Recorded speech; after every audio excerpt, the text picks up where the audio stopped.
Let's face it, there's a lot of trash talk in basketball, but the great teams let their performance do the talking.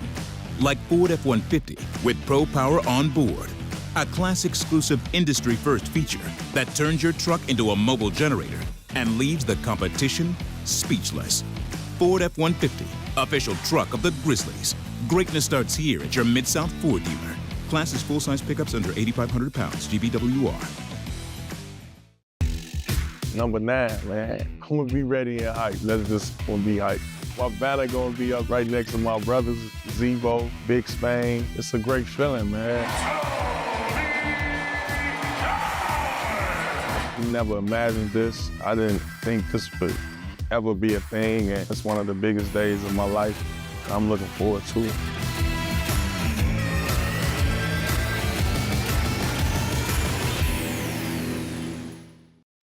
There's no substitute for experience, the knowledge gained from having been there before, and the passion to share what you know to make everyone around you better. It's true in basketball. It's true in banking. Grizzlies Checking from Pinnacle. Play hard. Bank easy. Open a Grizzlies checking account with at least $100 and a recurring direct deposit by August 31st, and you could receive a $200 direct deposit bonus into your account. Details at grizzliesbanking.com. Member FDIC. Thanks for showing up, Memphis. Nothing beats catching your Grizzlies IRL, and nobody knows that better than you. So next time you want to hit up a game, Ticketmaster's got your back with tickets to every upcoming matchup. Whether you're catching the Grizzlies at home or on the road, you'll find tickets at Ticketmaster, the official ticket marketplace of the Memphis Grizzlies and the NBA. Keep putting that jersey collection to use and get Grizzlies tickets today. There's no better brag than saying you saw it live. See you courtside again soon, Memphis.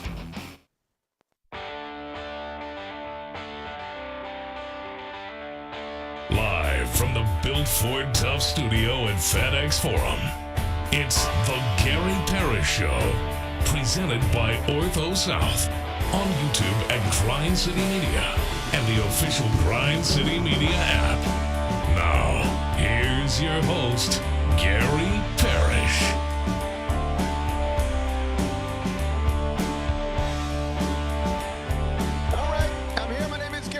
I'm speaking to you from Midtown Manhattan, New York City. Bennett Doyle back in Memphis producing the program. Glad he's with me. Glad you're with me. Hope you're getting through the day best you can.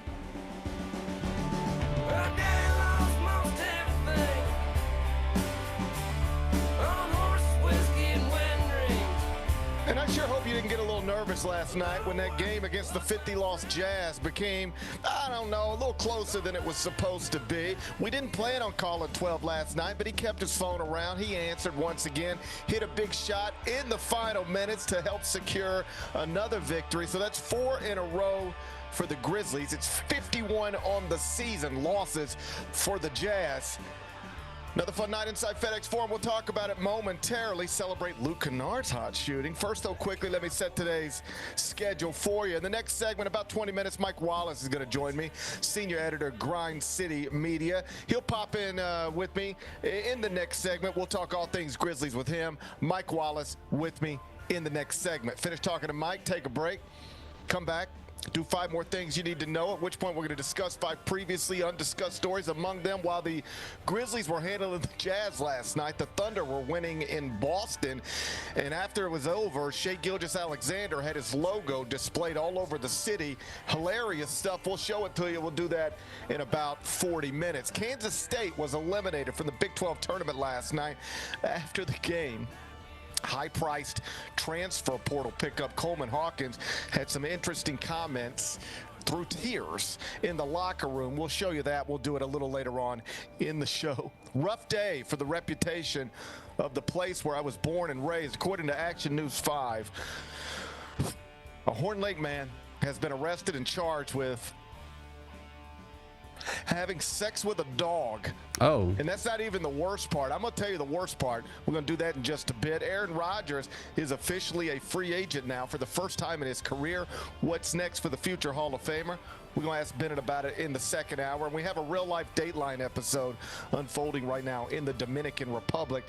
It involves a college student from Iowa and a possible murder I'll give you all the details. We'll do that during a segment we call 5 More Things You Need to Know. Then we'll eventually do GP's carryout, and we'll call it a day. So that's the rundown. We got a lot to get to, but I did want to start with your Memphis Grizzlies because Game 66 of a scheduled 82 was played last night in downtown Memphis. The most important thing to know is that the 50-loss Jazz are now the 51-loss Jazz. The game didn't go perfectly, but the 50-loss Jazz are now the 51-loss Jazz. Final score, Grizz 122, Utah 115. Was it closer than it should have been? Yes. Did the Grizz have to call 12 again in the fourth quarter when we would have preferred for his phone to be silenced against a 50-loss team that's more interested in getting Cooper flagged than, say, securing Wednesday night wins in Memphis? Yes, again. But unimpressive wins, don't ever forget this, Bennett. Unimpressive wins count exactly the same as super impressive wins in the NBA. So let's just take it and just be glad that the Grizzlies have bounced back from that 4-game losing streak with a 4-game winning streak to improve to 42-24 overall. Now 24-10 inside FedEx Forum. So now they are once again tied for second in the West with Denver. 12 games back of OKC. Ain't nobody catching that. Tied for second with Denver. Half game ahead of Bronny's Lakers. And 1 game ahead of Steven Adams' Rockets. And by the way, did you see Steven Adams and Mason Plumlee get into an altercation last night? That was fun. That was fun. I liked that. Fun. Yeah, I had fun with that one. I think Kyra's got it queued up. Let's see 2 large men decide they want to wrestle a little bit on a basketball court. Really turning the corner with authority. Ooh, Phoenix turning the corner. Jalen Green just turned around, knocked it down, and now Plumlee and Adams get locked up with one another. That's the last guy you want. He takes him down. And Plumlee ends up on top of Steven Adams. It's like a sumo wrestling match out there.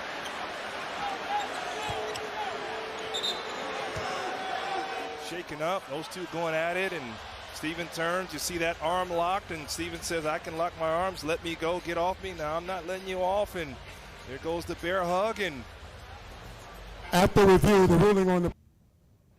Needless to say, both men were ejected from the game. That's 2 large men sumo wrestling on a basketball court. What'd you make of that little incident, Big Ben Bennett? I thought that, that was a lot of balls on Mason Plumlee. I don't think I wouldn't want to mess with Steven Adams. I don't think that's a dude I'd want to mess with.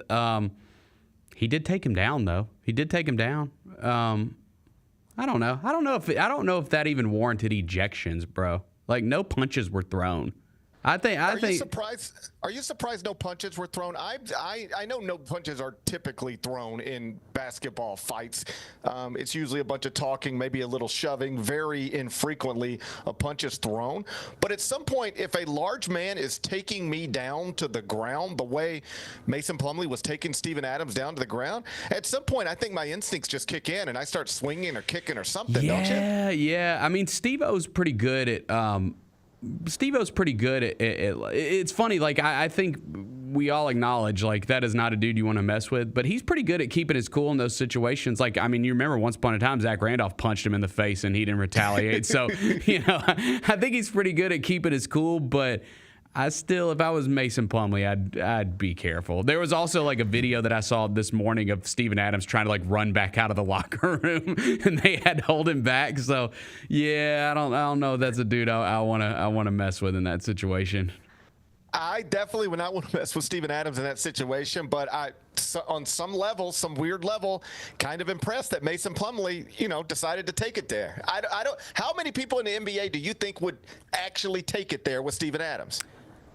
Not many. I mean, you'd have to be around his size, which Mason Plumlee is. You remember famously he carried I can't remember the guy's name. He carried that Chicago Bulls player like halfway across the court. He didn't do anything. So, yeah, I don't think many dudes are messing with that guy. I don't. Yeah, I don't think there's many guys in the NBA who even try to take it there with Steven Adams. Like, you get locked up with him, you get unlocked, but you don't escalate it. I'm sort of impressed in a weird way that Mason Plumlee was even willing to take it there with Steven Adams.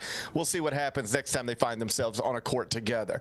Back to the Grizzlies. Yeah. Ja Morant was good again. 28 points in 31 minutes. As Sean Coleman pointed out on Twitter, Ja is now averaging 26.9 points, 7.5 assists, 3.3 rebounds, 1.2 steals per game over his past 9 appearances. Last night, he was 4 of 7 from 3. That's a good sign. Another good sign, Luke Kennard came off the bench, played 31 minutes, took 14 shots, made 11 of them. He was 7 of 9 from 3, team high 30 points. He's now shooting, Luke Kennard, 46.4% from three-point range on 4.3 attempts per game. That percentage is tops in the NBA. He is leading the NBA in three-point percentage, just ahead of Taurean Prince, Ty Jerome, Zach LaVine, and Grayson Allen. Our friend Chris Vernon tweeted last night that Luke Kennard is the answer. Do you agree, Big Bet Bennett? He's averaging 22.5 minutes per game this season. Does the recipe call for more Luke Kennard, in your opinion? Yeah, and Roser said this on our postgame last night. When you look at this roster and when you look at getting into the playoffs, outside of the big three, Ja, Dez, and Jaren, what guys on this team do you look at and say, man, that dude, let's go playoff basketball. I want him in the lineup for the playoffs. Or I feel super confident about him going into the playoffs. I think Luke is one of those guys. He is a guy that you say, okay, he's been there, he's been battle tested, he's been through it. That's a guy that you feel confident in a rotation in the playoffs.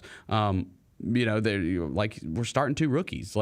You need another guy outside of the big three that you feel super confident about heading into playoff basketball, and I think Luke is that. I mean, we did reach the point in a playoff series a few years ago where he had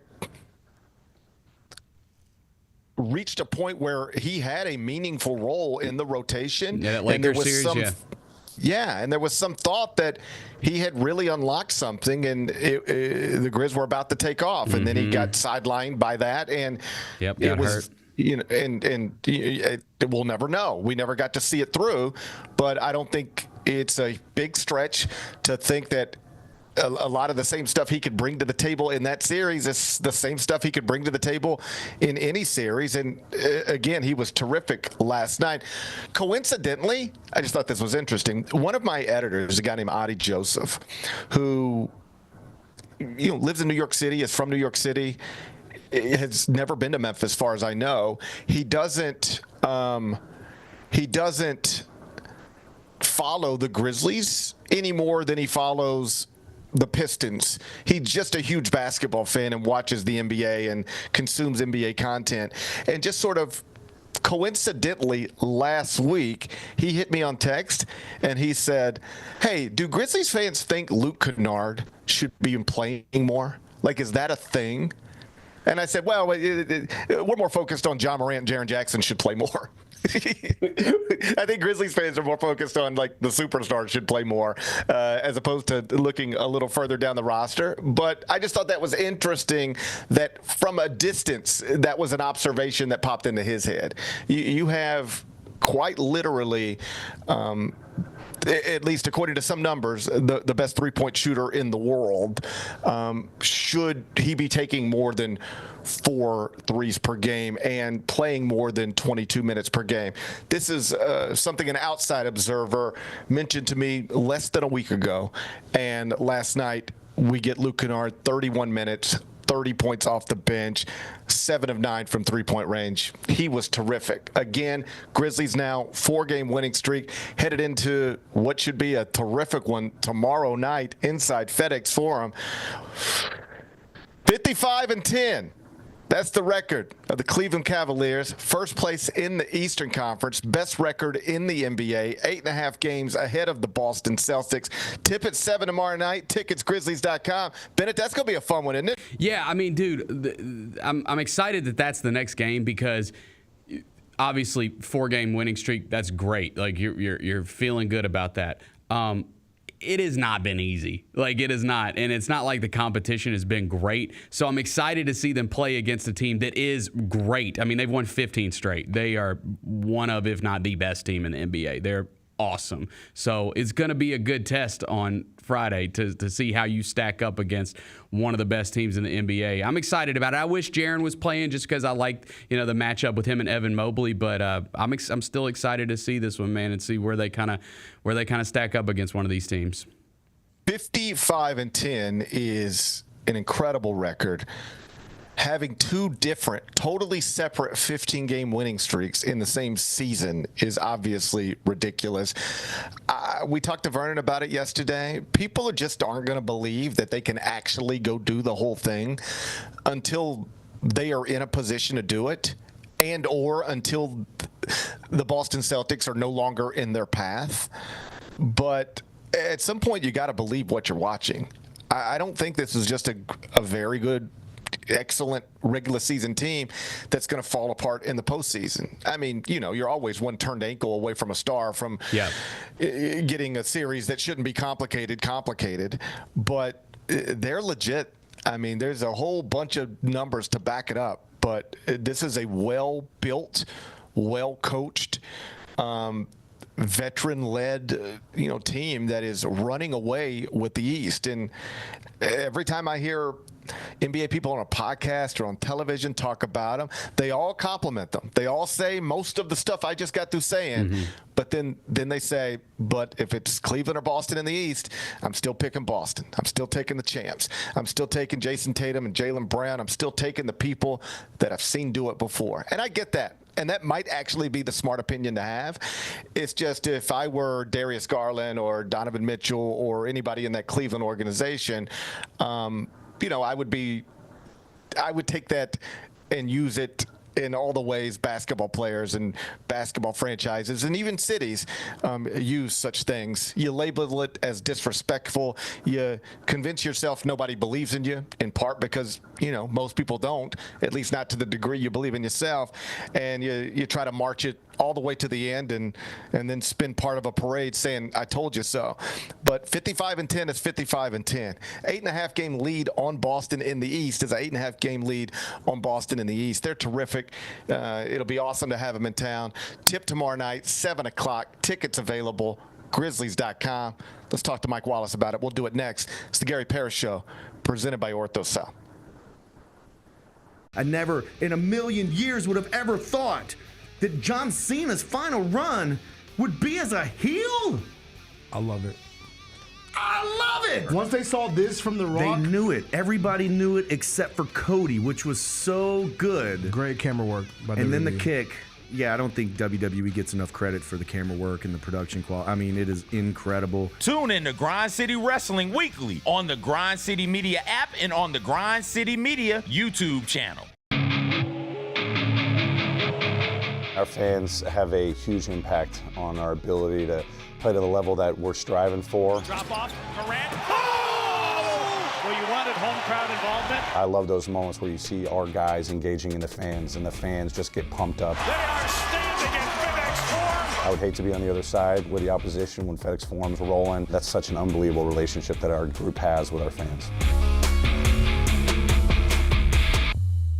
Kroger shoppers and Grizz fans, want exclusive last-minute discounted ticket deals texted straight to you during the Grizzlies 2024-2025 season? Sign up with the new Kroger Buzzer Beater deal. Fans can sign up by texting Grizz to 636-479 or visit your local Kroger store in the Delta Division and scan the QR code. By signing up, you agree to receive recurring automated promotional and personalized marketing text messages from the Memphis Grizzlies. Consent is not a condition of any purchase. Message frequency varies. Message and data rates may apply.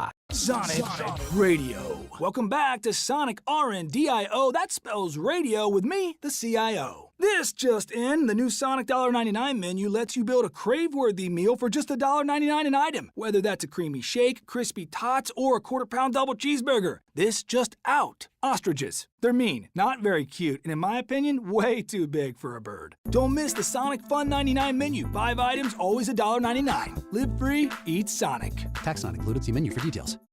Grizzlies fans, dunks, dimes, and no-looks are great on TV, but nothing compares to catching them IRL. And that starts with buying tickets at Ticketmaster, the official ticket marketplace of the Memphis Grizzlies and the NBA. Ticketmaster gets you to the game so you can catch every highlight in person. From seeing your favorite Grizzly stars up close to hearing the squeak of the sneakers on the hardwood. Put that jersey collection to use and get tickets at Ticketmaster. There's no better brag than saying you saw it live. See you courtside, Memphis.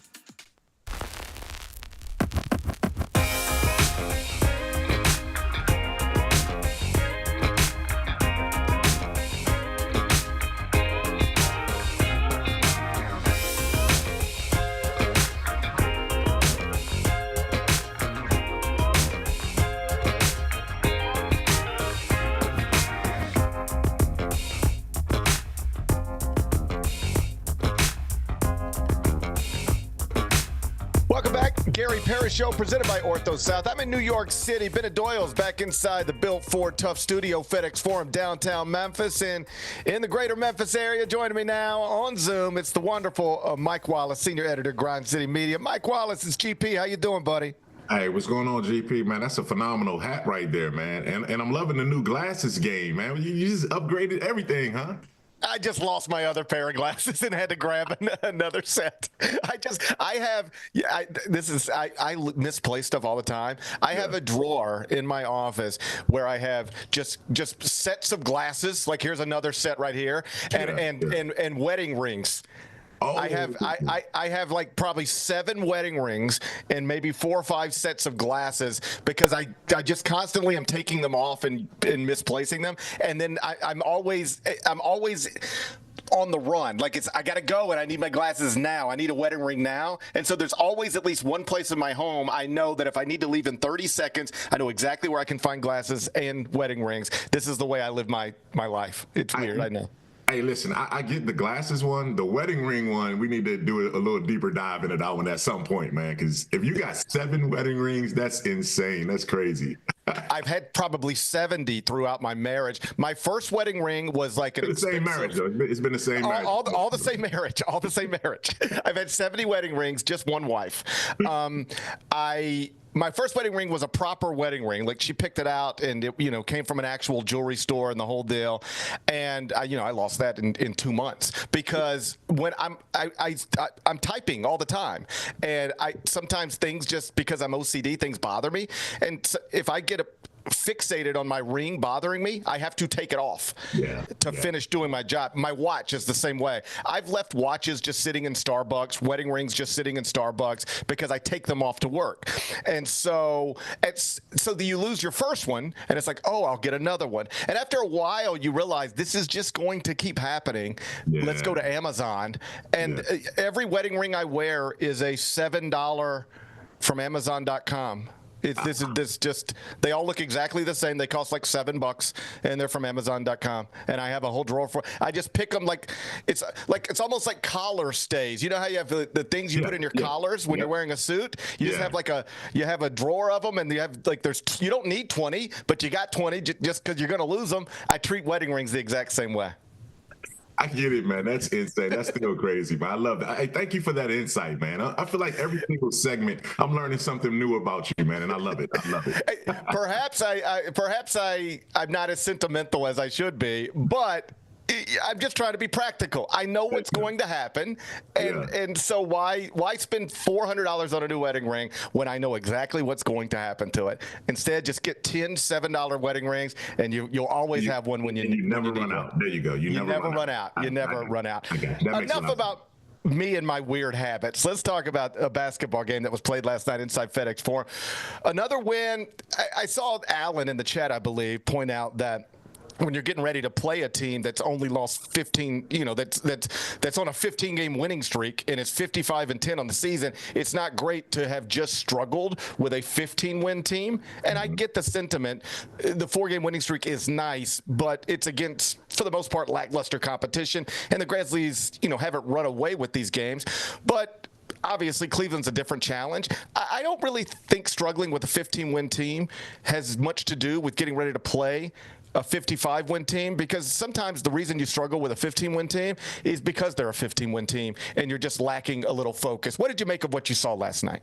Yeah, I mean, Utah was in a weird spot. I mean, they had just got levied with a $100,000 fine for not playing, Lauri Markkanen in these games. And guess what? He went from questionable to available all of a sudden after that fine got paid, right? So, they're in a weird spot. They have, Collins, they have Markkanen, they have Collins. They have names of guys that should be a lot better than a 50-loss team, right? But I don't know what Danny Ainge is doing in Salt Lake City with the Utah Jazz, but it's not a good thing because the long play is stockpile assets and hit in the lottery where they haven't done that. They haven't traded some of the pieces that they should trade to move on to get assets, and they're just kind of in no man's land. And even worse than that, they're the worst team in the Western Conference right now. But for the Grizzlies, this is just par for the course for them. They play to the levels of competition. 2 weeks ago or 3 weeks ago, they were in Cleveland, and that was a close game. It came down to the final 5 minutes, 3 minutes of the game, and the Grizzlies were within a possession or two of that team against Cleveland. And I expect that to be the same thing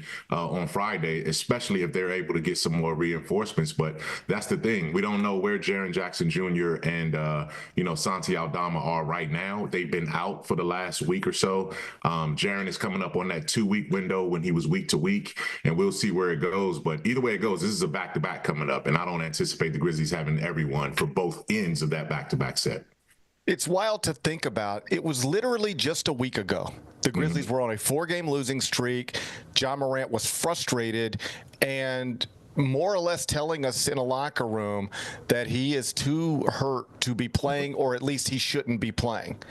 A week later, he's playing well, seems great, and the Grizzlies are on a 4-game winning streak. Yeah. How did we flip it from that to this? And that's weird too, because we flipped it from that to this without Jaren Jackson Jr., who was the best player for the Grizzlies all season long, without the depth of Santi Aldama, who's been the best sixth man on the team all year long. And you've kind of compartmentalized things. You kind of had to shift the way you play to get Ja in a zone where he's directing almost every single possession he's on the floor. And I think there's something to be said about that. It's also been the perfect storm, GP, of scheduling. You haven't played any juggernauts during that time. You got Dallas, which is fading fast with injuries. New Orleans, which is not playing for anything. And then you come into this week and you just beat Utah, right? So, and Phoenix is desperate. So those 4 wins are against teams that aren't going anywhere or doing anything at this point, but you still needed it. But I do think it says something about Ja. He was able to get to the game that he wants to get to. He got some treatment, extensive treatment on his shoulder. He got his shoulder worked on. So he's physically feeling better. And I think because of that, he's mentally forcing himself to embrace this moment that he has right now. And he knows it's all about him. That's not to say he doesn't want to do this when Jaren comes back, but this puts Ja back into a comfort zone where he's dictating everything, particularly on the offensive side of the floor. I had joked yesterday that I'm very appreciative that Ja is always willing to answer the call when somebody needs him, but I'd prefer for him to put his phone on silence last night, and you don't have to call 12 in the fourth to get past the Utah Jazz.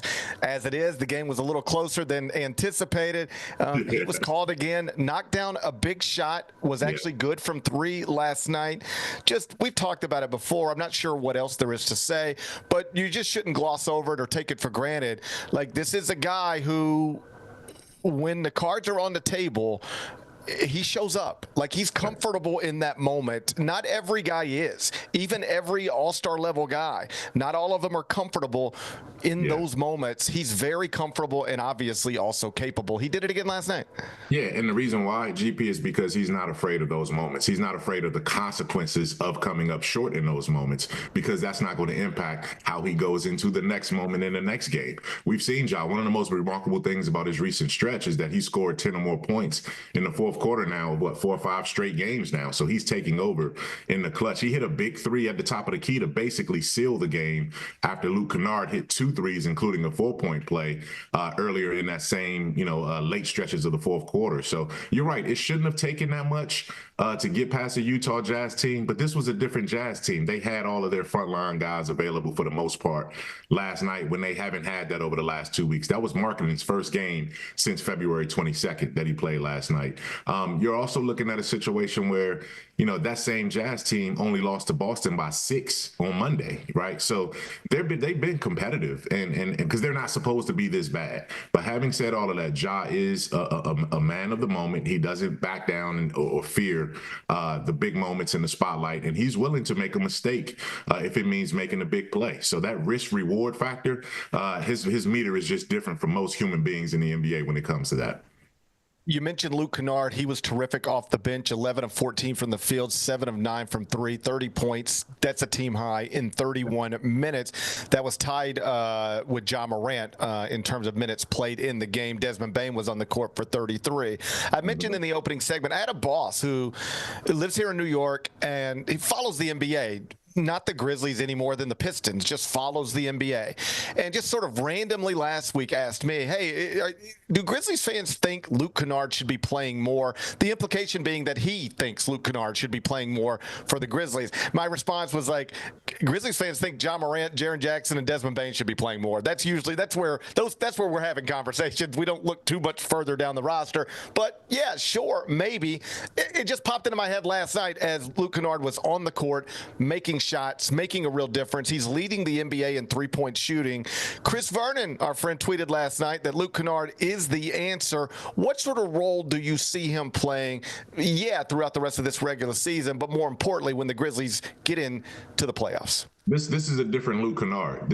We've seen a different Luke Kennard right now since the trade deadline, really, since his name kind of surfaced in that, potential trade that was floated with the Brooklyn Nets.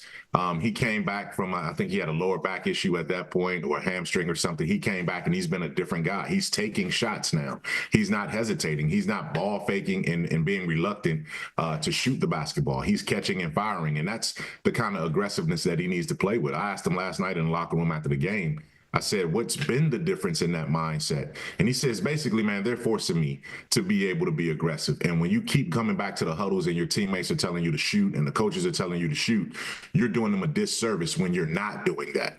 So, he's fine with this new role, and I think he's going to be a reliable 6th, 7th guy. When Santi, if everybody's available, Luke Kennard is in that second wave of guys that are going to be prioritized based on Brandon Clark, Santi Aldama, Luke Kennard, and Vince Williams Jr. That's the next 4 beyond the starting. And I think Luke is going to be, if he's got it going and the shot is falling, you're going to see him finish games. And if he doesn't, then you're going to see another guy try to get into that role to do it. But I think he's going to get his regular opportunities. You mentioned Vince Williams. He was 0 of 4 from 3 last night and is now shooting 25.5% from beyond the arc on the season. Last season, he was closer to 38%.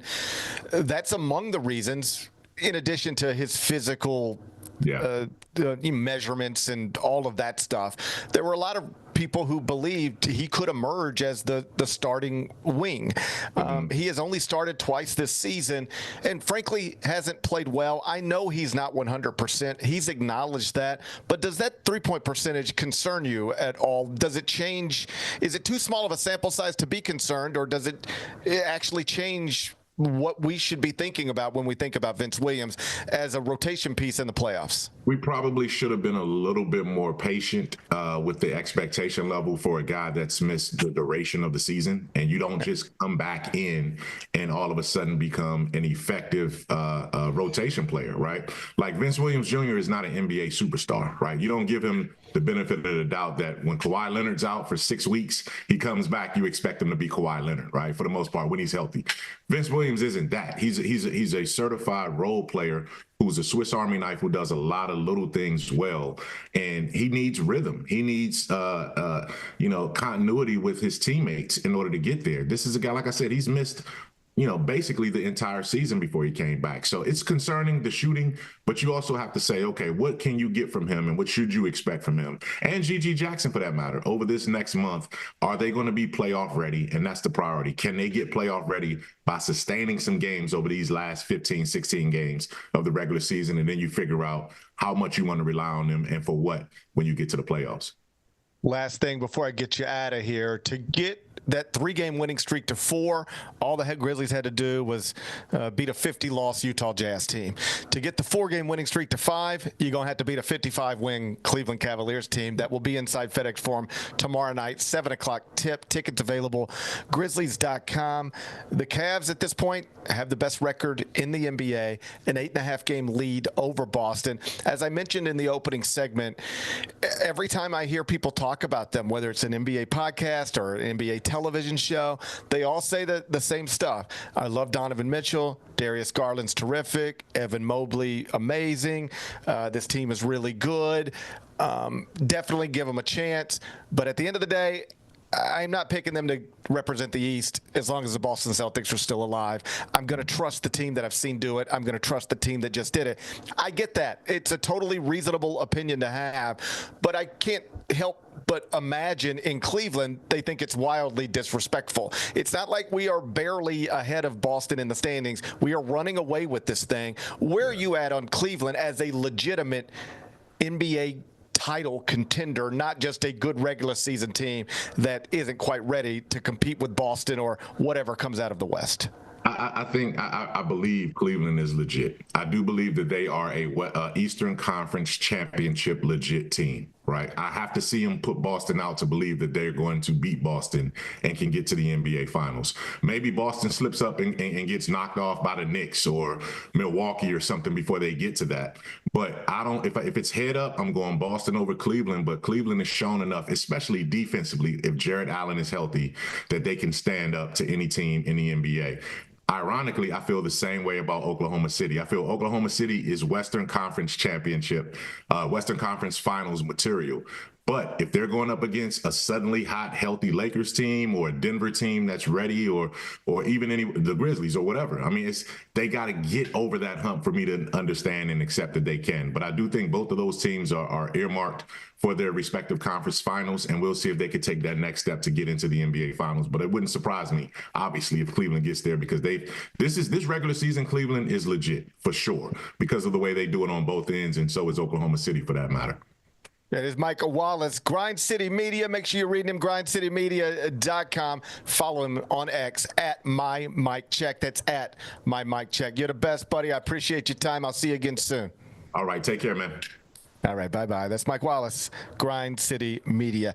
I know that most people, even when the bracket comes out and it's going to have Oklahoma City as a 1 seed on the West and Cleveland as the 1 seed in the East, very few people are going to have a finals projection of Oklahoma City against Cleveland. Like when the NCAA tournament bracket comes out, Auburn's going to be a 1 seed, Duke's going to be a 1 seed, and there's going to be a whole lot of people that have Auburn in the Final Four, that have Auburn in the national title game, and a whole lot of people that's going to have Duke in the Final Four, Duke in the national title game.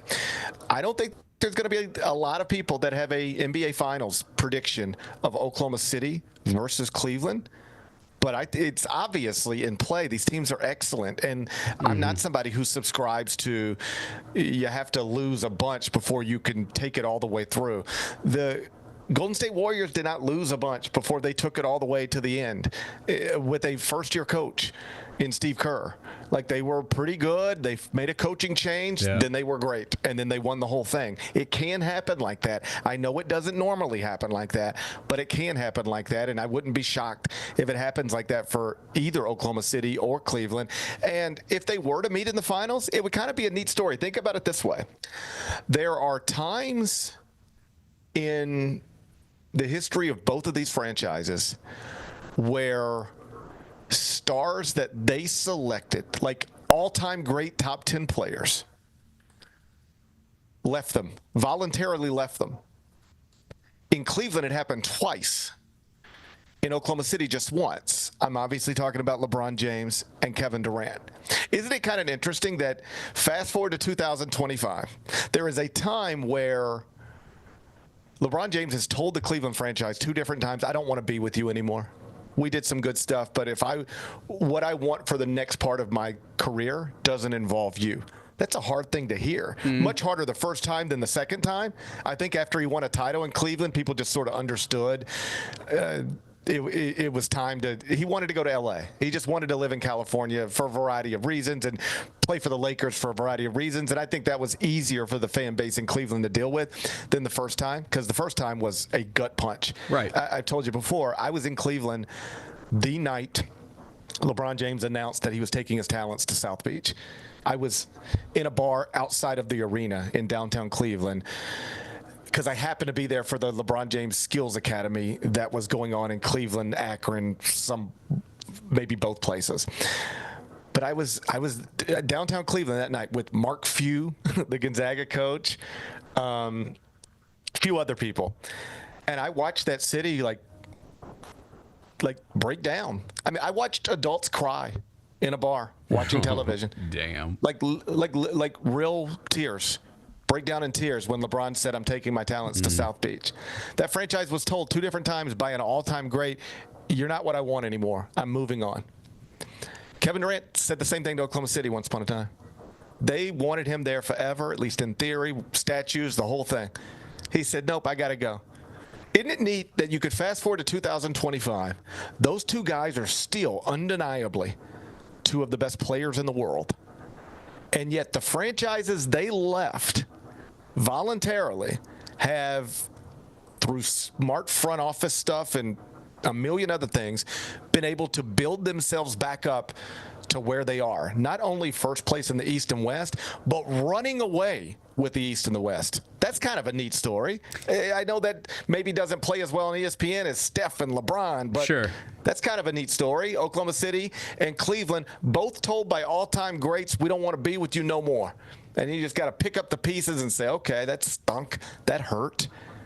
Is this just what it's going to be like for us?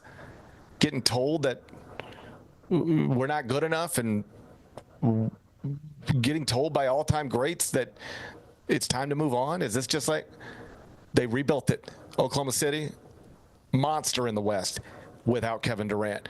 Cleveland, monster in the East without LeBron James. I know maybe not as sexy as talking about LeBron and Kevin and Steph Curry and the Lakers and Luka and all that stuff, but I, for one, would not mind watching an Oklahoma City-Cleveland NBA Finals. I know it wouldn't rate highest ever, but put that on TV, man. I'll watch 7 games of that. Oh, I'd rather watch paint dry, but I understand the sentiment for sure. I understand. I think Cleveland's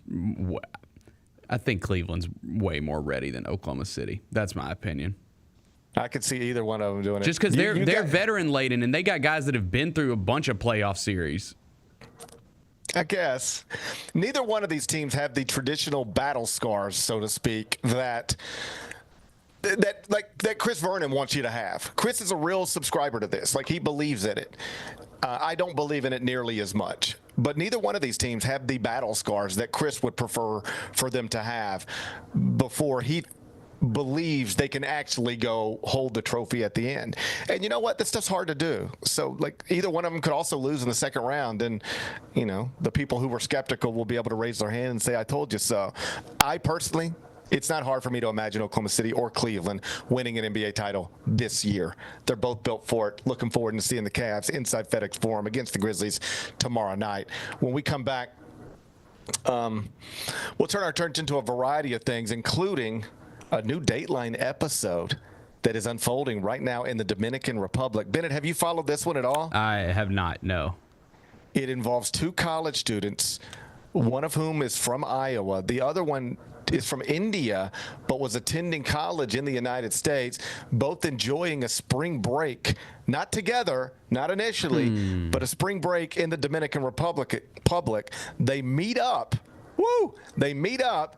Now the young woman is missing, and the young man saying, I don't know what happened, but the last person to be seen with her is this young man from Iowa. It's a Dateline episode unfolding in real time in the Dominican Republic.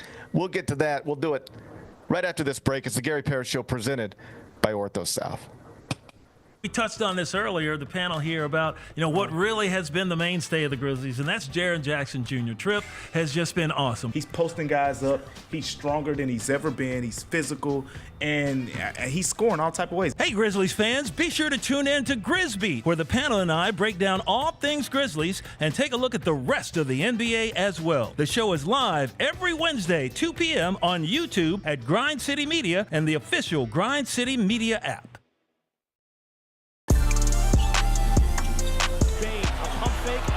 It's through for Desmond Bain. FBK. Fly by King. Wheels through the lane. Now spins back. Ja hangs. Puts it in. Oh, what a shot by Morant in the clutch.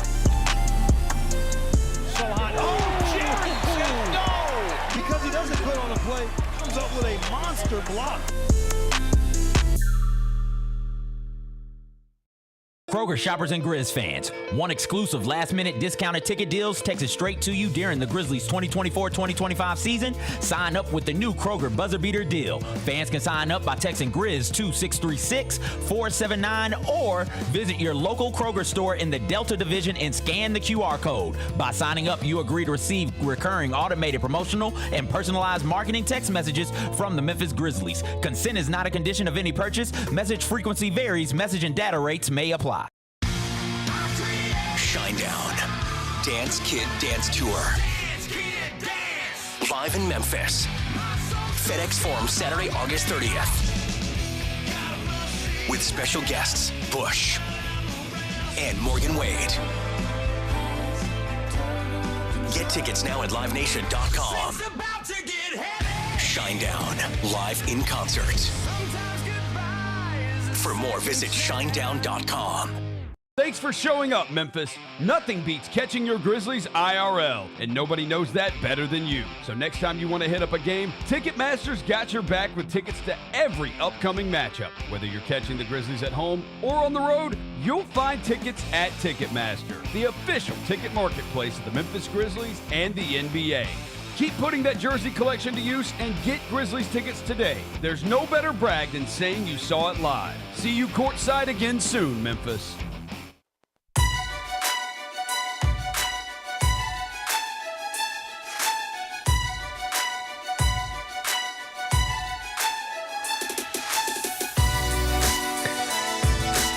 Injuries can be unpredictable, unforeseen, and unscheduled. And Ortho South understands this better than anyone. Since your injuries don't make appointments, you don't need to either. That's because Ortho South welcomes walk-ins during the weekdays, in the evenings, and even on Saturdays. So next time an unforeseen injury makes an unscheduled appearance in your life, visit orthosouth.org to find your nearest urgent care location. Just walk in, and Ortho South will take care of everything, especially you. Learn more at orthosouth.org. That's OrthoSouth at orthosouth.org. Now, I got 5 more things you need to know. Number 1. While the Grizzlies were handling the Utah Jazz last night in FedEx Forum, the Oklahoma City Thunder, the previously mentioned Oklahoma City Thunder, were in Boston, TD Garden, handling the Celtics no problem. Shai Gilgeous-Alexander, good again. And then after the game, the Shai Gilgeous-Alexander logo was prominently displayed on the side of TD Garden and on various other buildings throughout Boston. Is this a new thing or an old thing? It's my new favorite thing. Okay. I love the idea. You go into somebody's city, beat them, and then put your logo on their building. I mean, I like to hate on the dude, but I mean, that's pretty good. That's pretty good, dude. I'm for this on every level. Yeah, like if we, go into, I don't know, like our next huge road game, but if we go into like LA and beat the Lakers, like I'd like to put Ja's logo on Crypto.com Arena. That would be cool. That would be awesome. I respect it. Yeah. This can be the NBA's version of flag planting that we have in college football. Yeah. You know how much we love flag planting. You beat a team on the road, you plant your flag in the middle of their stadium, and then a fight ensues. I'm not pro-fighting, but I am pro-flag planting. I'm pro-fighting. Bennett's pro-fighting. Mm-hmm. I'm not pro-fighting, but I am flag planting, and if you tell me the only way to get flag planting is that I got to take the fighting with it, well, it ain't my kids. What do I care? No. Fight away. You're all big men with helmets. Fight away. What do I care? I'm for flag planting. I love what it represents. This is similar. This could be the NBA's version. I'll take it a step further.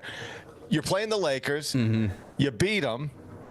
Immediately, Ja's logo is splashed on the side of Crypto.com Arena, and then maybe you take a Grizzlies logo and put it on the Chateau Marmont, right? Like, just let's do this right.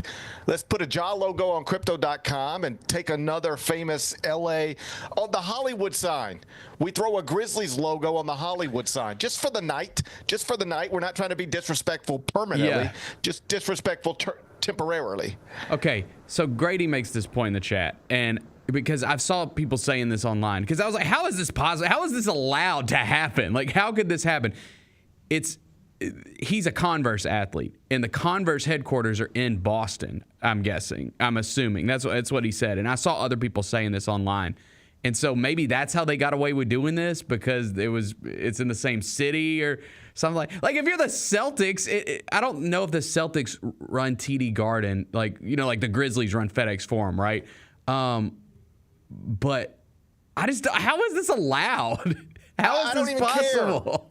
I don't need to know anything other than it happened. That's all I need to. All I need to know is it possible? Can it be done? Yes. Clearly it's possible. Clearly it can be done. I'm looking at it right there. Okay. The Grizzlies come back up here to New York next season, beat the Knicks inside Madison Square Garden. Immediately, Ja's logo on the side of MSG, and then we put a Grizzlies logo at the top of the Empire State Building. I like it. Claim the city. Well, I'm guessing that's just like a little projector that that's right. That's pointed at that thing. We could probably buy a projector on Amazon, Bennett. Right. And get, I mean, should we do like the Grizzlies logo, Jaws logo, just rotate them? I think both. And like I don't think this is that difficult. Like, is Darby sitting in there? Darby's always traveling with the team. Can't we get her a projector, and we'll just add that as part of her game day responsibilities? I like it. Hey, Darby, after a road game, just go right outside the arena. Go outside with your projector and put Ja's logo on the side of the arena. Like, I know it's not my job to be giving Darby more responsibilities, right? Yeah, she's got a lot on her plate. She has a lot on her plate. I shouldn't be giving her more responsibilities. But I'm just brainstorming here, right? Mm-hmm. I'm just brainstorming. I'll let her and Pugs talk about it. But it would make sense to me.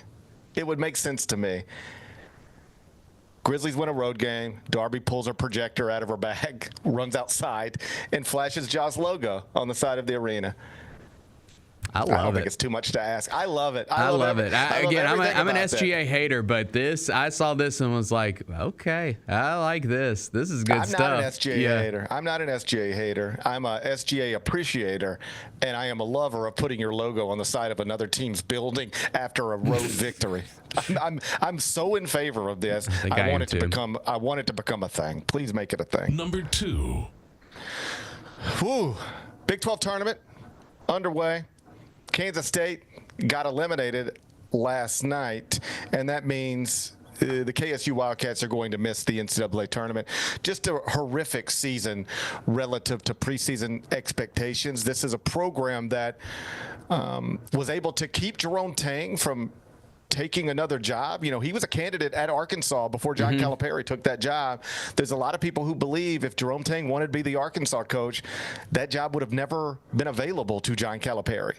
The John Calipari stuff happened reportedly after Jerome Tang sort of quietly passed on it. Right. So Kansas State was able to keep their coach, in part because they gave him NIL money to go out and roster build with. And, you know, this is a guy who was in the Elite Eight in his first year as a Division I head coach. Like, he was a hot name in college coaching. And Kansas State wasn't preseason top 25, but was supposed to be good, like NCAA tournament good, in part because they went out and, like Memphis, got a transfer from Illinois. Memphis got Dane Danger. Kansas State got Coleman Hawkins. And the reported price tag was $2 million. Reportedly, Kansas State paid $2 million for Coleman Hawkins. And That is among the biggest numbers that has ever publicly been attached to a college basketball player. Great Osabor at Washington is reportedly making about $2 million in NIL. He followed his coach from the Mountain West to Washington. Coleman Hawkins is reportedly making $2 million. This is all public stuff. It's possible Cooper Flagg's making more, and we just have never had a number put on it. But of the numbers that have been publicly attached to players, $2 million for Coleman Hawkins is among the biggest we've seen. So you know what happens next. Kansas State struggles, Coleman Hawkins struggles. Immediately the fans are talking about you in a way that college fans have never really talked about college players before. This is the way fans talk about Chandler Parsons, you know? Anytime fans know what you're making as an athlete, if you are not living up to that contract or that paycheck, it immediately, what you make becomes a part of the narrative attached to you. Yeah. Nobody ever just says, and you suck at basketball. They say, and you suck at basketball, and you're overpaid, and you're not worth $2 million. And I can't believe in Chandler Parsons' case, we gave you a $90 million contract. The money always becomes a part of the conversation. And I'm telling you all this so that you'll have the backdrop for what we're about to watch. Coleman Hawkins in the locker room. More or less, his college career at Kansas State is now over. This is a man who made $2 million this year playing college basketball at Kansas State. And this is the way his final post-game media availability went down. These guys haven't experienced some of the things I've experienced. And, I really wanted to come in and impact the program. And fuck, man. I'm sorry for crying, but this shit hurts, but I really wanted to come in and impact the program. And, some of the stuff, the outcome, obviously wasn't what we wanted, but, if someone asked me if I regret coming here, I tell them, I don't regret meeting my team, the coaching staff, the people I met, and my heart just breaks for them because, like I said, they just haven't experienced some of the things I experienced in my career. But same thing for the fans, because I feel like I let a lot of people down. And I feel like I did a poor job of letting people talk about me and it affect my play. And it was evident all year, and I wish I could just go back and block out everything, not for myself, but for the team, so we could have had a more successful year. But, this is a learning lesson for me, and I wish the best for the future of this program. That's rough stuff. Yeah, man. Think about this. That's a young man who just made more money than he's ever made in his life, more money than he probably assumed he would ever make in his life as a college basketball player. And he's miserable. Mm-hmm. Miserable. It's cliche, but it's true. Money will not make you happy. It can make your life less complicated. It can make things easier. If you have money, you don't have a lot of the worries that a lot of people throughout this world have. That's not lost on me. But the idea that it'll make you happy, ask Coleman Hawkins. He made $2 million this year playing college basketball. I bet you when that was offered to him, it was the happiest thing that's ever happened to him. I bet on the day somebody said, if you want to come to Kansas State and play one season of basketball, we'll give you $2 million. He was as happy as he's ever been. Look at how it ended. In tears. Because he feels like he let people down. That's attached to the money. He feels like he took $2 million and then didn't deliver. And you want to know why he feels that way? Because he's been told that every day on social media, every day of this season. Every day of this season, people have lined up to tell him, to get right into his phone and tell him he's overpaid, to tell him he's a bum, to tell him he's disappointing and letting down an entire fan base and unworthy of the money some boosters have given him. And it's not an exaggeration to suggest that it has complicated the college experience in a way that had never previously been done. After I tweeted that last night, I had a college coach reach out to me who works in the ACC and said one thing he's noticed is that right now, he said throughout his league, but you could probably say it about just about any league, certainly power conference. He said everybody in the room, this is the way he put it, everybody in the room is making more money than they used to make. The head coach, the assistant coaches, the trainers, the strength coaches, the players. This is what an ACC coach told me last night. Everybody in the room is making more money than they've ever made. And everybody is more miserable than they've ever been. And the reason is because, at least among the reasons, people are making decisions strictly about money. And I will never criticize somebody for doing that, because everybody should make their own decisions. But when you have dozens and dozens and dozens, if not hundreds and hundreds of college athletes making decisions strictly for money, you end up in situations you don't want to be in. Never before I shouldn't say never before, but rarely before, have college athletes made decisions motivated by nothing other than money. But they are doing that right now. Do you think Coleman Hawkins just decided he wanted to not be at Illinois and just go to Kansas State because they offered the most money? That's why he went there, period. And that is happening all over the country right now. You just end up moving to a place and enrolling out of school and playing with people that you may not otherwise ever choose. But because they put a big check in front of you, you chose it. But it's not where you want to be. It's not where you assumed you would be. It's not with people you know. That's the other thing. Right now, the relationship between coaches and players is so weird in many cases. Used to, the way college recruiting worked, you'd identify a 15-year-old and you'd start recruiting him, and you would know him for 4 years before you ever got him on campus. Now you're quite literally watching people go into the transfer portal. Yeah. You've never met this person. You've never seen this person in person, but they look good on film and they're available, and you're reaching out to somebody who has contact with them, perhaps an agent. You're seeing if you can get them on campus. They show up 3 days later. You have lunch with them, offer them a scholarship and a $175,000 NIL package. Next thing you know, that's one of your players. You didn't know this person a week ago. Now you've invested $175,000 in him. It's just, all of this is different, and it's there's so many positives to it. The most obvious one being that young people are making lots of money that they deserve.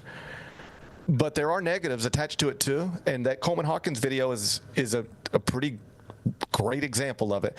That young man got beat down this season by fans. And I want to be clear, I'm not criticizing Kansas State fans. Every fan base has got people who would make people like him. Yeah, for sure.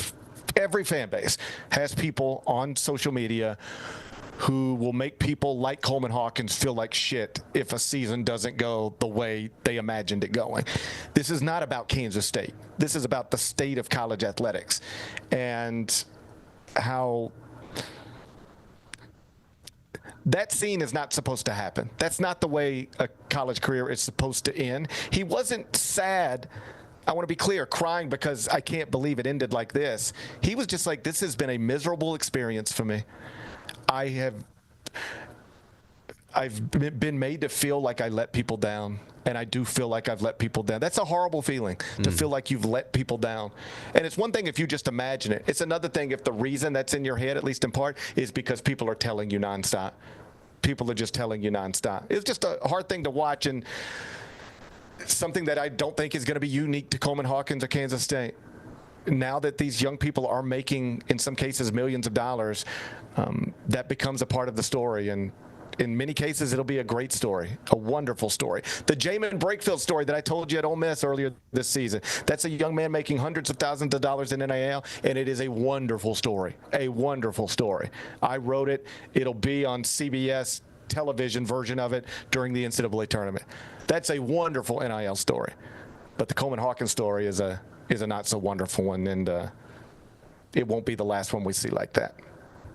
Number 3. Bad day to be from Horn Lake, Mississippi. Yeah, you ain't kidding, buddy. It's a bad day to be from Horn Lake. Why did I know this story was going to be on the show today? Why did I know? I grew up in Horn Lake, Mississippi, Churchwood Estates, just off of Highway 51. I don't live there now, but I still claim it as, that's the place I grew up. I'm a Horn Lake High graduate. Yeah. So anytime Horn Lake's in the news, I'm like, okay, this is interesting. And I click on it. And then I'm like, oh, no. Whoa, buddy. I wish I wouldn't have clicked on this one. I'll just read you the headline. Okay. Horn Lake man arrested, accused of having sex with a dog. I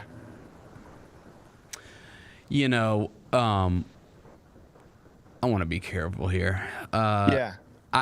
We all get a little too, what's the word I want to use? I don't think I can use the word that I want to use. We all get a little too excited sometimes. Is excited a proper word to use? I have been excited, sure. I don't know. If you're trying to justify sex with a dog, you're going to need to do better than this. It happens to everybody. You get a little too excited when you're in the mood. You get a little, it's happened to everybody, right? And then maybe, after you're done being excited, you have a moment of clarity and you think, man, that was too much. I took that too far. Mm-hmm. I just don't know how any level of excitement. I don't know how any level of excitement can justify that. Well, Jesus Christ, Bennett, you took a weird path to get to that point. I know. Well, I'm just saying, everyone's got to exhibit a little bit of self-control in life. And I think does it take self-control to not have sex with dogs? Does that really take self-control? Well, apparently for this guy it does. I am 48 years old. I, like yourself, have found myself excited. I, like yourself, I understand the sentiment. Mm-hmm. But I have never been so excited where it even popped into my head for a second that a dog could be a solution to my problems. I have been more intoxicated than I'd like to admit. Everything else you can imagine. As excited as any man could get. Yeah, right. And there are dogs always around. I'm a dog owner. Right, I'm a dog owner as well. Yeah, they're always around. That's right. That's right. I'm going to push back on the idea that it takes self-control to not have sex with dogs. I think it just takes not being a weirdo. You have to not be a weirdo to not have sex with dogs. That's all it takes. I'm going to be honest, dude. This ain't the first story like that I've seen coming out of Mississippi, okay? It's an epidemic down there, it appears. I guarantee you I can find 10 of those stories right now with a quick Google search. Something's going on. Something's going on down there, dude. Get your people, man. I am not going to dispute the idea that something might be going on down there, okay? I'm not going to dispute that. I grew up in the place. I know there's always something might be going on down there. I got it, all right? Typically, I understand there could be some stuff going on down there. But what I'm more concerned about at this moment is that you don't seem as mortified by dog sex as I do. Of course I'm mortified. Why is the chat accusing me of having sex with a dog? Like, what the? I'm trying to explain, why this is crazy, all right? You didn't do a great job of explaining why it was crazy. You were like, listen, we all get excited. I think with the dogs taking it too far, but, we all do get excited. I'm like, but Bennett, there's a difference between getting excited and maybe if you're single at the bar, you sending a drink down and saying whatever it is people say when they send drinks to people at a bar. Okay. Well, I want to make it crystal clear. I've never been that excited, all right? There's a difference between that kind of excited and look at that dog. What kind of dog do you think you would be most attracted to, Bennett? Let's start there. What kind of dog do you think you would be most attracted to, since we're going to do this? Oh, man. None. I'm a dog lover. Love dogs. They're the best. Everyone should have a dog. They're great. I don't love them like that. I don't love them like that, buddy. I don't love them like that. Man, the thing is, too, I saw the picture. Yeah, I'll cuddle for sure. I'll cuddle for sure. I will cuddle with a dog, but Absolutely. that's as far as it goes. Absolutely. That's as far as it goes. Yeah, I'll let them lick my face. I like let dogs. A dog yeah, lick my face. Yeah, man, dogs are great. But I have boundaries. Yes, I have boundaries. Absolutely. I saw the picture of this guy too, and the thing that's sad about it all is I know we're talking about sad, dude. He just looks like a normal guy. He just looks like a normal dude. Before I saw the picture, I was expecting to see something crazy, man. And I was like, damn, I probably saw that dude at the gas station yesterday. You don't seem bothered by this fella as much as I'm bothered by this fella. I'm pretty... You looked at him, you saw somebody looks like a normal guy. You know what I saw? A dog effer. Okay. I saw a dog effer. Again, allegedly. Brother, this is like the 20th story I've seen like this come out of Mississippi. You think I'm surprised by it? No, I'm not. You got a problem down there. Get your people, dude. I'm not surprised that a man in Mississippi decided to have sex with a dog. I am surprised that you were very close to trying to justify it and rationalize it. I was not trying to rationalize it. I was saying you gotta show some self-control, bro. I don't care how excited you are. Again, it should not take self-control, Bennett. Here's what takes self-control, okay? Here's what takes self-control, all right? You're at the hotel bar, you're 7 vodka drinks in, and a golden retriever sitting down at the end of the table. And a woman strikes up a conversation with you, and next thing you know, it's very clear that if you want to go to this room, you could. That takes self-control. Yes. That's where you have to say, no, this is not a good decision. In fact, this is a horrible decision. That's what self-control is. You don't have to have that same type of self-control when it's a German Shepherd. Agreed. I agree. By the way, I was just, as we're talking through this, is there anything that you could overcome? This is the one thing that I don't think you could overcome. I think you could get away with murder and people would become your friend, more than they would after this. I would be more willing to listen to you try to justify why you murdered someone. I know. Why you had sex with a dog. That is more reasonable to me. It is more reasonable to me to murder somebody than it is to have sex with a dog. I agree. There is a scenario where you could be like, GP, I know murder's wrong, but I had to do it, and here's why. I'd be like, I'll listen to you at least. At the end of it, I probably am still going to say, yo, man, we live in a civilized society and we have laws and you just can't go around putting bullets in folks, all right? So you're going to have to pay the price for that.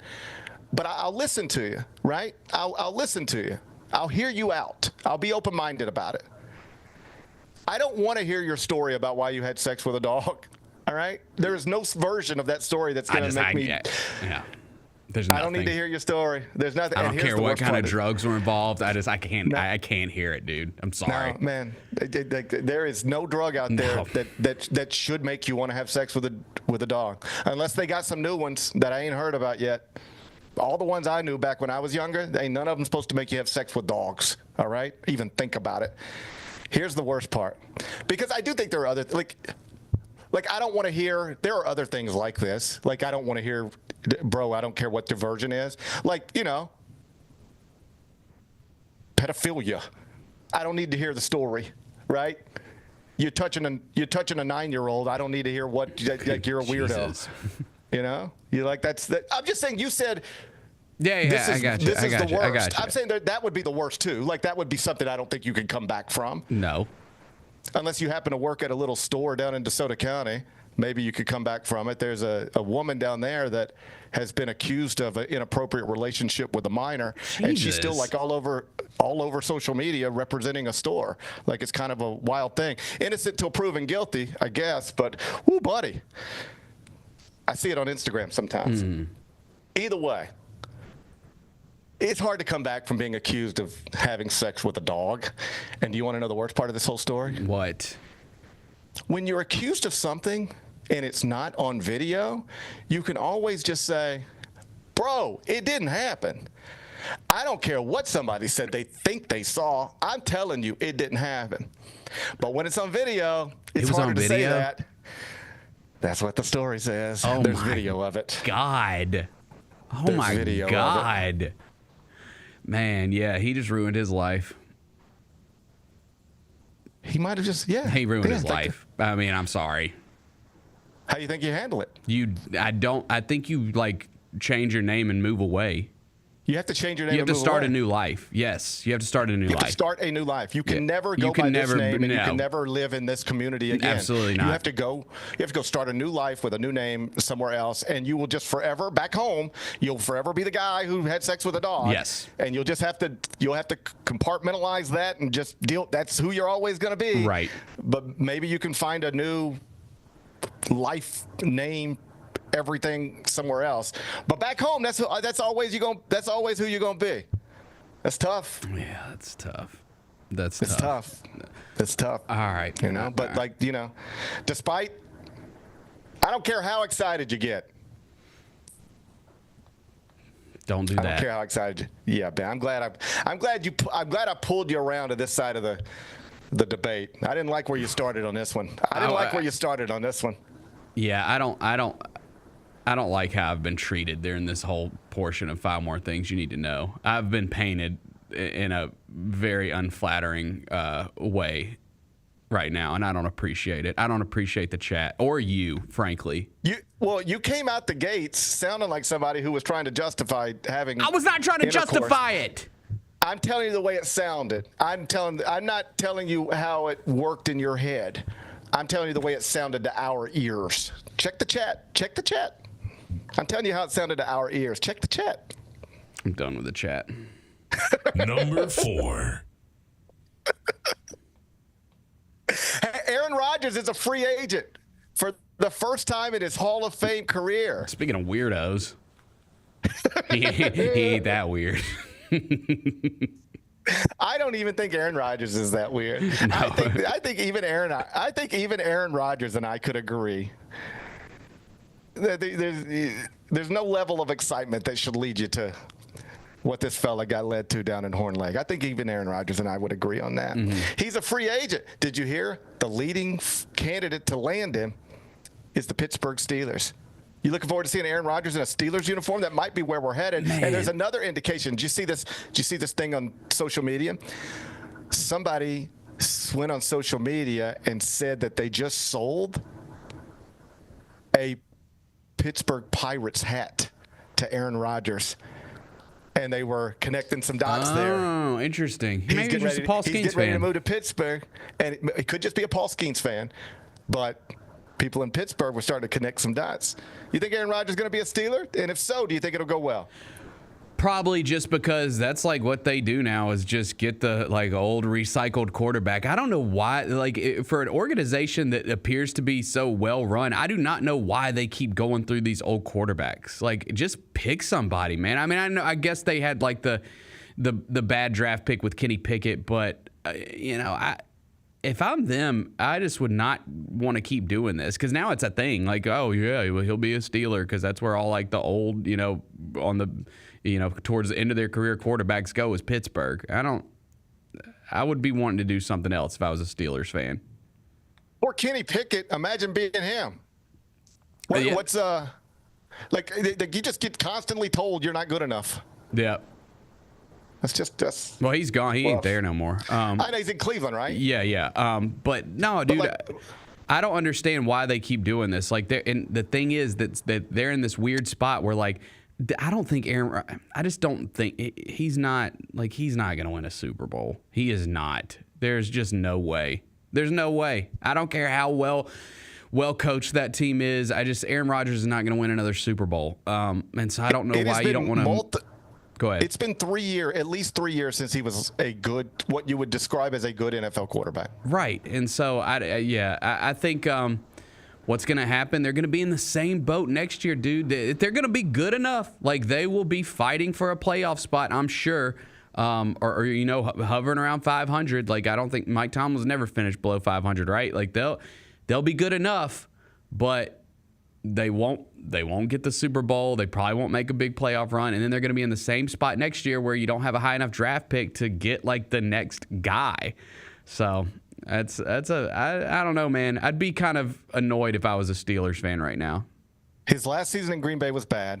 Then he was hurt for a whole season, and then last season in New York was bad. Yeah. The last time Aaron Rodgers was a good quarterback was 4 years ago.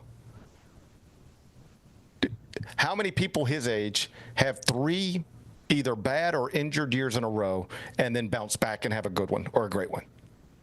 Give me some data on that. Yeah, it's not often. Mm-hmm. It's not often. So they can do whatever they want to, but I think if I were running an NFL like franchise, Nick Foles, maybe. I think I'd be out of the Aaron Rodgers business. I don't think he's good enough to take you wherever it is you want to go. Right. He might just be good enough to be okay. But I don't think he's good enough to take you where you want to go. And if he's not good enough to take you where you want to go, do you really want to be dealing with all the other stuff you have to deal with Aaron Rodgers? Like, at least the Jets, when they did what they did, they genuinely believed he was the difference between being the Jets and winning a Super Bowl. They genuinely believed that. Whether it was stupid or not, they convinced themselves, we bring in Aaron Rodgers, we can win a Super Bowl. Whether it was stupid or not, they believed that. If you're the Steelers, you bring in Aaron Rodgers, do you think you're winning a Super Bowl? No. So why are you doing it?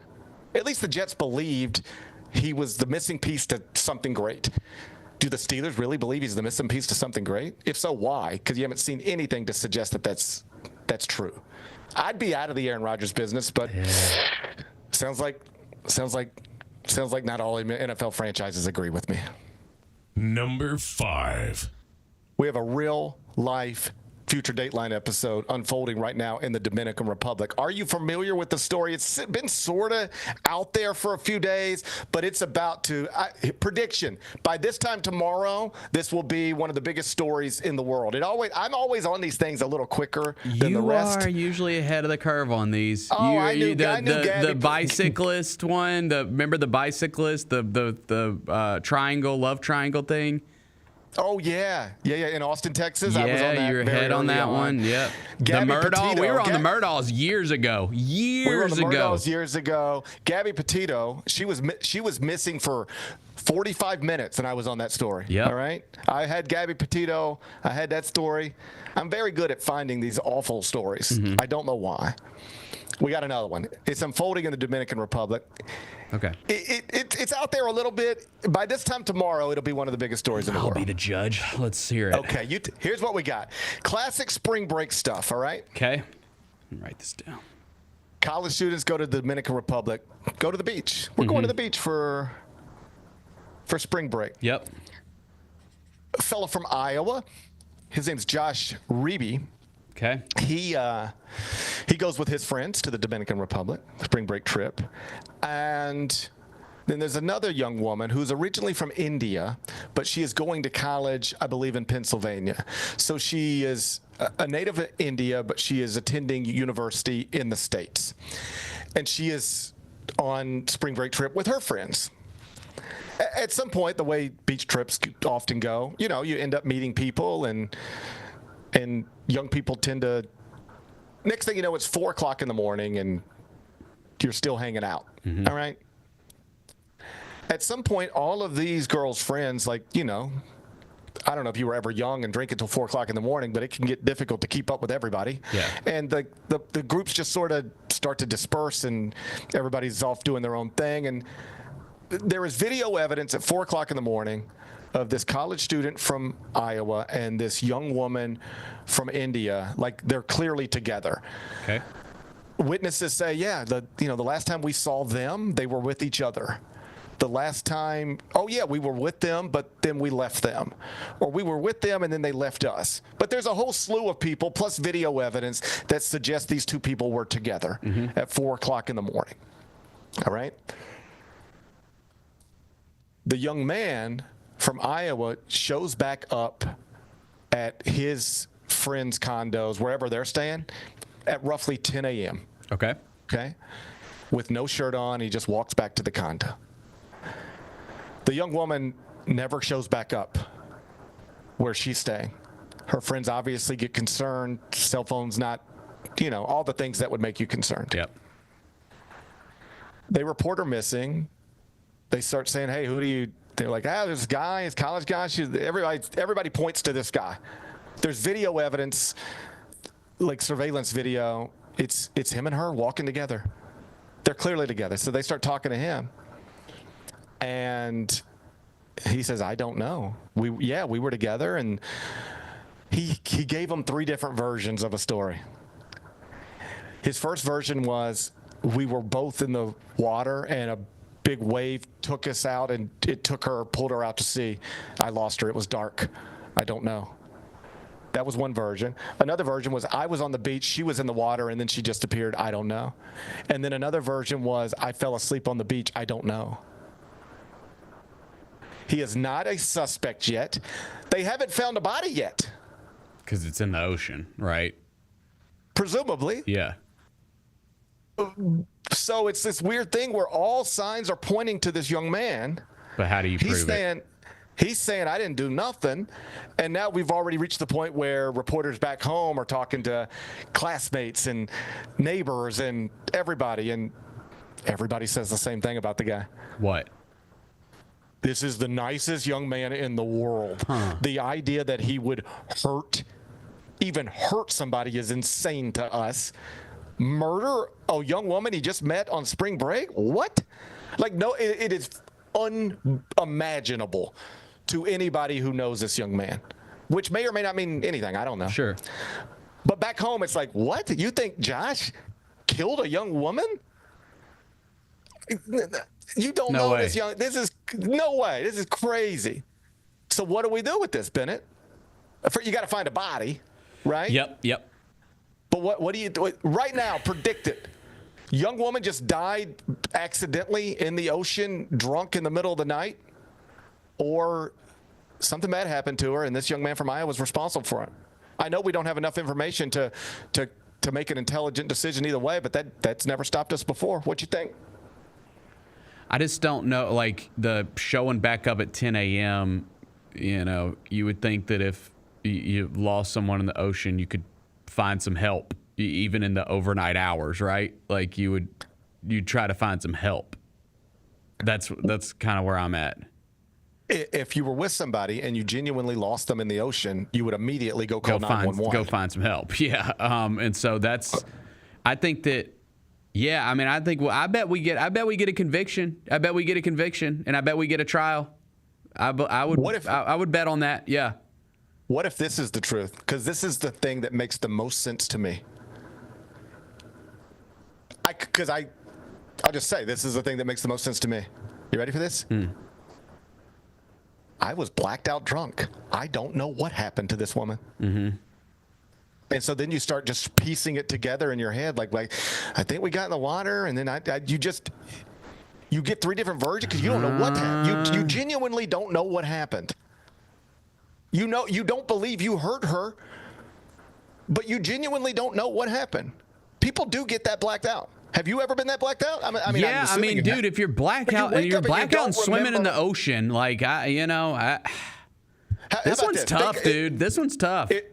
If you're a drinker, think of this. If you're a drinker, how many times have you had drinks, been like, I'm watching this show on Netflix, and you fall asleep and you wake up the next day and it says you're on episode 7, but you don't even remember watching episode 5. You watched it, you did. It says you completed it. But I don't remember anything from it. Yep. You had consumed enough alcohol that you genuinely don't have a memory of watching a television show that you watched. That happens. That's a real thing. Raise your hand if it's ever happened to you. Mm-hmm. Then put your hand up. I know you don't remember every Netflix show. Yeah. I know you don't remember every Netflix show you've watched. That's a real thing that happened. That is the most believable thing to me, is that he might not know what happened to her, and was so disoriented and drunk that when she did this, this wouldn't be unbelievable to me. We were playing around in the ocean, whatever. I woke up on the beach. I clearly passed out on the beach, woke up, and I'm like, hey, where are you? What? I don't know where she's at, and then I just walked home. You guys are telling me that she's missing. I didn't even know she was missing. Okay, so the last thing I remember is we were together. Then I woke up on the beach. Clearly, I must have passed out.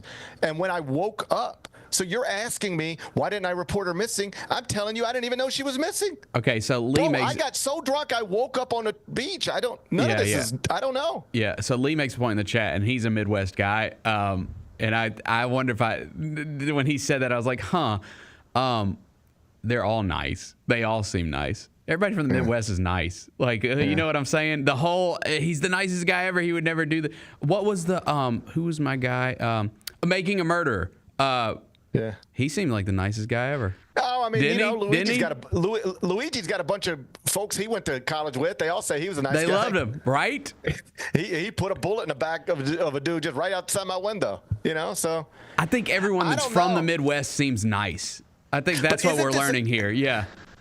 Isn't this a nightmare, though? Imagine if, let's just for the sake of the conversation, let's say that this really just is a nice young man who was on spring break and drinking excessively and met a young woman, and they were both having a good time, and they were both drinking excessively, and they both blacked out, and he woke up on a beach, and he does not remember. He doesn't know what happened to her, but the whole world is pointing at you, and you're like, bro, I didn't hurt anybody. I don't know what happened to her, but I just know that I didn't hurt anybody. But the whole world's looking at you. That is a nightmare. Yeah, dude. Okay, I'm in. I'm in now. You got me. I don't know what to do with it. I just know it's a nightmare. We'll see. The next step will be finding a body. And then if you find a body and it's like, didn't die of drowning, died of strangulation. All right, buddy. Now we gotta put you in handcuffs. But just a nightmare. Clearly we don't have enough information right now to make any sort of intelligent conclusion. But just a wild story it'll hit all the big. It'll hit all the big networks. Give it another 24 hours. It'll hit all the big networks. Right. We'll be back with GP's Carryout. Grizz Nation gets set for tip-off 1 hour before every Grizzlies home game with the warm-up show. Get the latest news, notes, and analysis live from courtside at FedEx Forum. This team is doing everything that Taylor Jenkins and his coaching staff envisioned it could do. Join me, Lang Whitaker, along with Michael Wallace, Jessica Benson, and other personalities from Grind City Media, Memphis, and around the NBA. 1 hour before every home game, live at Grind City Media on X, YouTube, and the official Grind City Media mobile app. Our fans have a huge impact on our ability to play to the level that we're striving for. Drop off, Durant. Oh! Well, you wanted home crowd involvement. I love those moments where you see our guys engaging in the fans, and the fans just get pumped up. They are standing in FedEx Forum. I would hate to be on the other side with the opposition when FedEx Forum's rolling. That's such an unbelievable relationship that our group has with our fans. When it's all on the line, you turn to the strong, the stable, the unwavering. To those with a history of raising their performance to meet the moment. It's true in basketball. It's true in banking. Grizzlies Checking from Pinnacle. Play hard. Bank easy. Open a Grizzlies checking account with at least $100 and a recurring direct deposit by August 31st. And you could receive a $200 direct deposit bonus into your account. Details at grizzliesbanking.com. Member FDIC. Double your chances to win all month long in March with two big promotions. On Fridays, embrace the madness and win a share of $150,000 in cash and free play. On Saturdays, starting March 8th, go for the gold and win your share of up to $10,000 in cash and free play in the 80K Fool's Gold giveaway. Enjoy live entertainment all month long and play for your chance to win big in March only at Southland Casino Hotel. Must be 21 or up. Play responsibly. For help quitting, call 800-522-4700. Thanks for showing up, Memphis. Nothing compares to catching your Grizzlies IRL. And that all starts with buying tickets at Ticketmaster, the official ticket marketplace of the Memphis Grizzlies and the NBA. Ticketmaster gets you to the game so you can catch every highlight. Put that jersey collection to use for the next game and get Grizzlies tickets at Ticketmaster. Whether they're here at FedEx Forum or on the road, Ticketmaster's got your back when it comes to scoring tickets. And there's no better brag than saying you saw it live.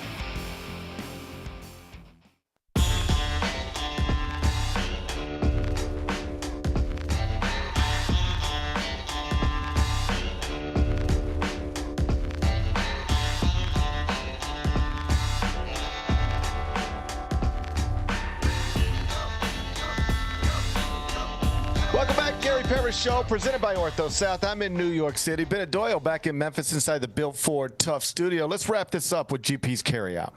It's time for GP's Carryout. One final segment filled with stuff to take with you. It's not everything you need to know, but it's most of it. What did we learn today? A whole bunch of stuff, but just don't even try. Don't even try.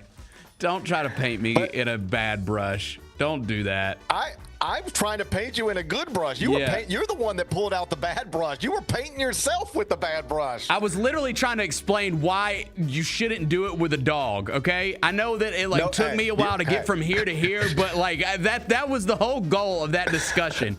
Okay, just know most of us didn't need an explanation. Most of us are already there.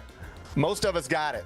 I'm trying to defend your people here, okay? I was trying to help this guy that just ruined his life. Most of us understand that there's no excuse to ever have sex with a dog. We don't need you to explain that to us, Bennett.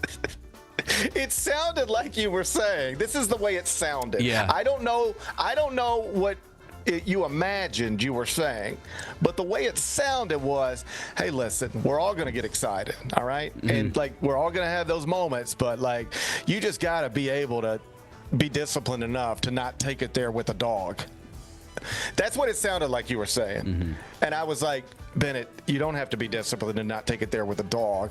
You have to be disciplined to not reply to an Instagram model. Yeah. All right? That's what takes discipline. That's fair. That's what takes discipline. Ignoring an Instagram model, that's discipline. All right? Ignoring a German Shepherd does not take discipline. It just takes being not a weirdo. Yeah. That's it. And you were painting yourself with the bad brush. I was trying to bring out the good brush. Whatever. Bennett's a dog lover. I knew you were a dog lover. I just didn't know. I never really thought about what that meant, you know? I knew you were a dog lover. I just never really even thought about it. I do love dogs. I do too. Yeah, oh, dogs are the best. Great. I will never, for the rest of my life, live in a house without a dog. They change your house. They improve your house. They improve your home. I agree with that. I agree. I'm with you on that. I'm not anti people who don't have dogs blindly, because you might have just never had a dog, so you just don't know. Right? Like I didn't have dogs growing up, so I just didn't know. So you might not, like somebody go, you got a dog? And you'd say no. And you go, why not? And they go, I never had one. I don't think I'd like one. You just don't know because you never experienced. I do judge somebody who says, yeah, I've had dogs, but I don't want one. Why would you not want something that loves you as much as your dog? Right. And is it, how many dogs do you guys have? One. The other one died a long time ago. Yeah. We have had 4 different dogs in our marriage. 3 have passed. We still have little Luca. And we still got Copper. He's 11, and he's still spry. Does Copper have favorites? Yeah, he likes the little one. Yeah, you mean my kids? Yes. Or just like favorites, he likes Noah's out there, but he's gonna listen. I think he likes Miles better than Noah. It's wild, like little Luca. I can walk in the front door and he'll just sort of sits on our couch and waits for us. He just sort of sits there. And there's a couch in a space in our home where if he sits on it a certain way, he can sort of see out the front door window, and he can sort of see when a car pulls up, and he just sort of lays there and just sort of waits. And if I walk in the door he will look up, he will move his head like he want to see who it is, and then he will put his head right back down. Mm-hmm. He will not move. All right? If Kelly walks to the door, he will jump off of the couch and go straight to her. If I walk to the door, he will not move. He doesn't care. And I love him. I love him more than she loves him. Yeah. But like why does he have that reaction to her but not to me? Oh, and and Copper likes me above all because like I'm the one that takes him on walks and stuff. And goes and like throws the ball and kicks the soccer ball and the frisbee and stuff. Luca loves Kelly more than any. It's not even close. Next would be Oliver. After that, it would be Louis. And then I'm a distant fourth. Like Kelly cannot. If you ever want to find Luca, find Kelly. Mm-hmm. He is right with her every step she takes. If she goes upstairs, he goes upstairs. She comes downstairs, he comes downstairs. She goes to the kitchen, he sits in the kitchen. She goes to the bedroom, he goes to the bedroom. If she lays down on the couch, he jumps on the couch. She lays down on the bed, he jumps on the bed. I can walk around that house all day long. He will never move. I don't like it. I don't like it. Sorry, I'm a dog bro. lover, but I just feel like I love him more than he loves me. And I don't like that. I don't like the power imbalance in our relationship. It's a tough spot to be in. It is a tough spot to be in. But to my larger point is I've never once thought about him in any sort of immoral way. No, all right? No. Just because I grew up in Horn Lake doesn't mean we're not all the same. All right? That's right. We're not all the same. Did a fella in Horn Lake get arrested for allegedly having sex with a dog on tape? Yes, that happened. You can read about it at Action News 5. But we're not all the same. We're not all like that. Did he and I both grow up in Horn Lake? Yes. But people can grow up in the same place and become different people. And I'd like to think that's one of the biggest differences between me and that fella. We both come from the same place, but we don't do the same stuff. What's today's biggest game? Let's go to the SEC tournament. I like the games where it's like the stakes are high and got one in the SEC. Okay. Texas A&M, 2:30 tip this afternoon on the SEC Network, Bridgestone Arena, Nashville. For Texas A&M, they're just playing for seeding. For Rodney Terry at Texas, might be playing for his career. There's a real growing thought in the industry that if Texas doesn't make the NCAA tournament and make some noise, so to speak, in the NCAA tournament, Rodney Terry will be removed and Texas will open, and that'll probably be the biggest job available, even more attractive than Indiana. Your average college basketball coach would rather be the head coach at Texas than the head coach at Indiana for a variety of reasons. If Texas does not win this game today, that job will probably open. A&M 6.5-point favorite, totals 139.5. How you going to act, Bennett? Give me the Longhorns to cover. Bennett wants Rodney Terry. Rodney Terry does not die today, or at least if he does die today, he's going to stay within 6.5 points. Yeah. That's what Bennett is suggesting. Lay the 6.5. No, we're taking the 6.5 with Texas. Yeah. 2:30 tip, Bridgestone Arena. You can watch it, SEC Network. What are we watching on TV? Well, I'm headed to studio. As soon as I get done here, I'm going to put on a tie and I'll head to studio. So we've got conference tournament games all day long, in between games, Inside College Basketball episodes at the end of the night, 30-minute episode Inside College Basketball. It's a fun time of the year. Weekday college basketball. The best. Weekday college basketball is like just. It feels like March. It feels like this is the good stuff. Yeah, We're it here. is. So, hey, college basketball on every channel. But if you want to watch me talk about it a little bit more, you can do that on CBS Sports Network.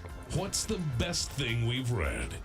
Justin Wilson at The Athletic had a profile on my friend and colleague John Rothstein that dropped yesterday. We didn't talk about it yesterday because, honestly, but at the time we were doing the show, I had not read it. It dropped during the show. But I have subsequently read it, and I thought Justin did a really good job with it. I'm quoted in there a couple of times as John's friend and coworker, just trying to help people better understand this college basketball analyst who is mostly just known through social media. Like, everybody feels like they know John Rothstein through Twitter. Very few people actually know him. But I'm somebody who's worked with him for a long time and has spent personal time with him. And so I contributed in whatever way I could. If you haven't read it yet, it's a nice piece. You can find it at The Athletic. What's on tap for tomorrow? Well, tomorrow be Friday. I got an early call time tomorrow. We've talked about this. I've got an early call time tomorrow. So Bennett Doyle is actually going to host the show tomorrow.